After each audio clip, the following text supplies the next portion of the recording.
not very used to talking in many forums, so I'll be as brief as I can. And Suresh, I'll try to be in 20 minutes. Yeah, I'll try my best. Uh, a very short introduction about myself. I come from a place called Sikandrabad in Hyderabad city, and I was born into a very large family and primarily into doing business. We had shops and things like that. I was the eldest kid in the family, so a lot of expectations from everyone. Uh, there are senior faculty members, senior designers, and a lot of students. So I want to talk a little bit about my own journey in design and a little bit about myself. Early years were tough because we came from a very conservative family, and education was also tough. So we were also mostly in government schooling and government colleges, and as things went by, apparently my family members realized that yes, this boy can study well.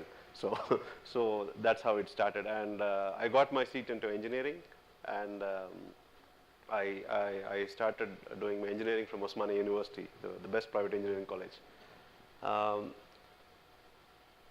College days were tough too because we had a severe resource crunch, and we always had to fight our way through in letting 4 years of your engineering go through.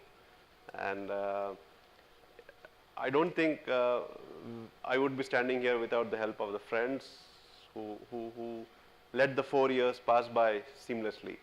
A short story about myself. I lived a greater part of my life with my grandparents, and my grandparents, and I owe a lot to my grandfather. He was a painter in railways, in the Indian Railways, and he used to paint those circular emblems and the logos and the digits inside the railway bogies. So he was a pretty talented guy, and he would do it with stencils. He had his own ways of doing it. So I think somewhere the design kida, what we call it as, has got into me from there. And I'll talk a little bit about my startup. And once we finished our engineering, there was a huge influx of doing GRE and TOEFL and going abroad. I had a batch of 80 students in my class, and out of 80, about 72 or 74 of them are currently in the US. And it was a huge influx of students moving out from engineering to US. And everybody would do C++, data frames, and name it. It's all into IT. And I just wasn't into programming. I can't do programming, for hell's sake. I could never do that. And post that, there was one thing that I was good at, but that was mostly into, I had a strong imprints in my head. If I could see something, I would remember it for a longer time. And I was good at drawing. So the seniors utilized that very well, and they would get their work done by me most of the times and in the college. So I started becoming friends with seniors, and it helped me a lot that way. And once I finished my engineering days, there was something that was always behind my head, that who would be doing things, like who, like I used to ask this question to my grandfather, like, who tells you to do this? You're doing it right. Who tells you to do this? Who gives you that paint in red color? Who would give you that? So it was always a questionnaire thing in my head, that who would be the source of things, and that led to a lot of discussions with my faculty at engineering, saying that who would be the source? Like, you're having a pen. Who designs this? Who makes sure that it is in chrome or it is in whatever color it comes? So that inquisitiveness of design led me to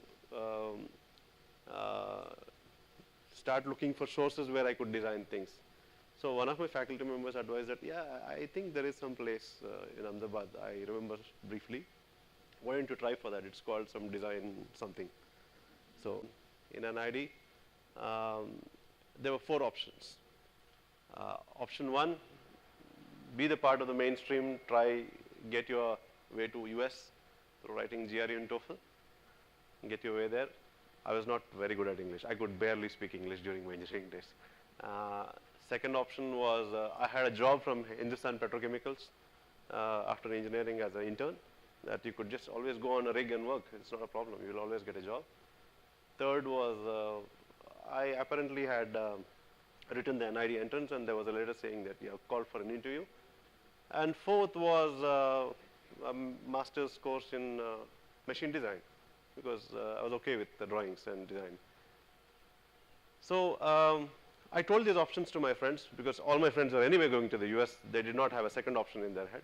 So I spoke to one of my friend, his name is Ashish, and I told him that I had got an interview call from NID, and he says, dude, is it NIIT? I said, no, it is NID, National Institute of Design. I said, you should go there. You should. Why? Because his brother was studying in IDC, and he was in IIT Mumbai, and he was trying to get into IDC. So I made my way through NID, and NID was a cultural shock. It was a cultural shock. It took me a while to adjust to that, and I started speaking because I used to go back to the room, frame my sentence, and talk to people because it was tough, because coming from a different place, and it was okay, but the ragging that we call it as is no more ragging. We used to call it as MSI, mass social interaction or something like that. So we had people coming and breaking fans in the room suddenly because for no reason. And you're sleeping and suddenly somebody comes and breaks the fan, things like that. So we had all kinds of fun. It just opened up the entire conservativeness of thought process, why you are like this. There's a lot of history behind why you are here today. And in the NID, it made me realize that it's a different place. You need to get used to it. So it took me a long time, because we had people who had fantastic skills in NID. It always used to put us back. And it's a point that I want to make to the students, that many students, when you come to a campus or to any institute, there is always somebody better than you. It always happens. It always happens, and it's a fact of life, and we have to live with it. But what NID does is it exposes you to a gamut of opportunities, that it just opens up your horizons, and it allows you to learn more than what you expect you would be. That's what has happened with me there. Yeah, so the fastest thing I want to do is I want to move away from that. I want to, I want to move to my career part. I started my career as a special effects supervisor in Digital Force in Ramanadu Studios. I was good at building models, and I was good at doing physical equipment, so I was very good at it. And right now, past that, I've done a lot of work in aircraft seating design, and I work for a company called Think3, which exposed me to the global standards of automotive. A few things that I want to talk about is what I am doing today. So that was my past. So the initial part is what went through. A little bit about what I do today. I was working before Mahindra Reva. I was working for a General Motors design in Bangalore, and that is when I met my mentor and boss in the office. His name is Chetan Maini, and I met him, and he showed us a vision. He showed me a vision. He showed me a vision, a purpose of why we should be doing things.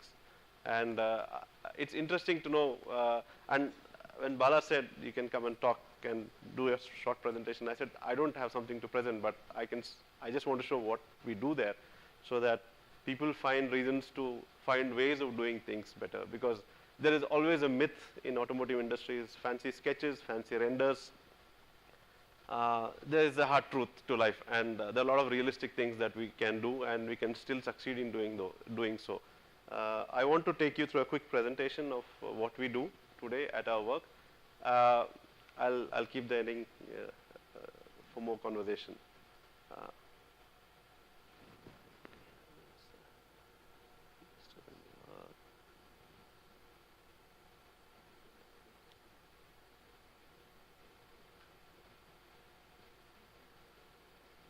Excuse me. Yes. Yeah, it is on. It is on. No? It is on. Yeah. Thank you. Um, the topic is building the new.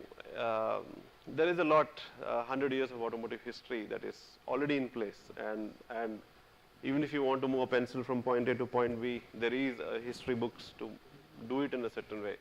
And what we thought, we believe at our work is that there is a better way of doing it. And there could be many other ways in which you can do it in simpler ways, in simpler terms. I want to talk a little bit to the point about sustainability of what we are doing at our work, is that we all know this is the hard truth in the market. It's about environmental protection, and a future generation is in our hands. According to me, it's to adjust the behavior. We need to adjust our behavior to understand how we can have a better future for our children. So I don't want to elaborate more on this, but I want to show what we are doing to do that better. This is our inspiration at work. We ensure that the creating a new paradigm with sustainable mobility and renewable energy is our inspiration at work. A short video. I hope it will help. Is being successful more important than being happy? Why can't every deal be transparent? Why are kids playing games on screens rather than on real playgrounds? Why aren't our cities as clean as our homes? Why don't we socialize offline as much as we do online? Why are factories sending out smoke and not a message? Why are there no new roads, even though there are more cars? Why are the ice caps melting and mangroves disappearing? Why are we burning a hole in our pockets? And one in the sky. Why don't we realize that the future starts today and not tomorrow? We need to ask, to create possibilities, to spark change. Ask for yourself. Ask for others. Ask for a better tomorrow.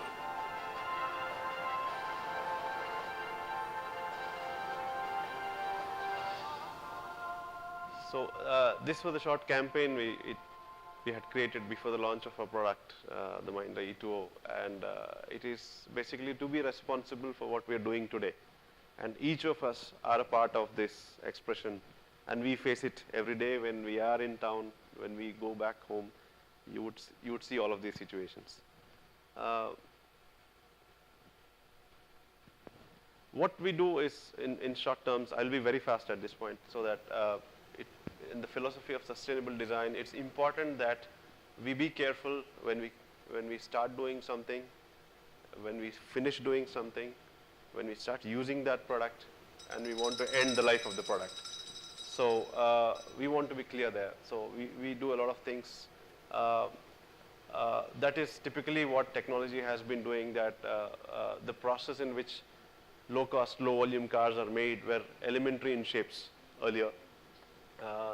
I started my work in Mahindra Reva with simple shapes, but what happens is, as we evolved, we had a car in place called Reva I, which was doing well, and now we have a car by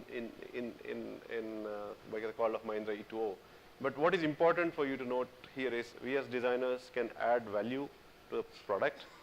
It is the Reva I and the present car is made exactly in the same process and the same materials being used. It is just that how design can add value to the product and increase the perception of what a thing can be. So increasing the perceived value was the first important job for me at Reva. And the second important point I wanted to make is a clean manufacturing system, which uses natural light and solar energy. 35% of the energy consumed by the office is coming from solar. So it's the clean start. The start is clean. We're ensuring that the mid cycles and the end cycles are clean too. One of the interesting things I wanted to tell you is that usually when we design a product, how do we sustain it and how do we ensure that people give life to the product? The biggest challenge in India we have faced today is that a lot of senior journalists said that to us, saying that, oh, इन्होंने electric car बना दिया, बिजली कहाँ पे है? Where is the electricity in the country? But we know that India is short of electricity, but we are not short of sunlight. We were absolutely sure about that. And we had this solution that we made long back, and we introduced this solution that even in the remotest parts of India, this vehicle can work. Even if there is no gas station, this vehicle can work. It is a success that we have today in our office. And the best part of this is a system called Car to Home. Typical house consumes 5 units of electricity per day. The car has 10 units of electricity on its battery. So when the car is back home in the evening, if there is a power outage, the car can invert back power to you, so that you will never have a power shortage if you have this car. So designing the ecosystem around you to sustain is extremely important, making life simpler.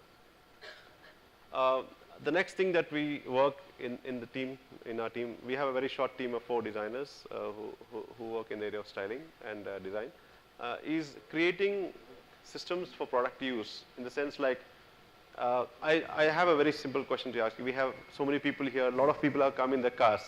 How many of you have made sure that you locked the car?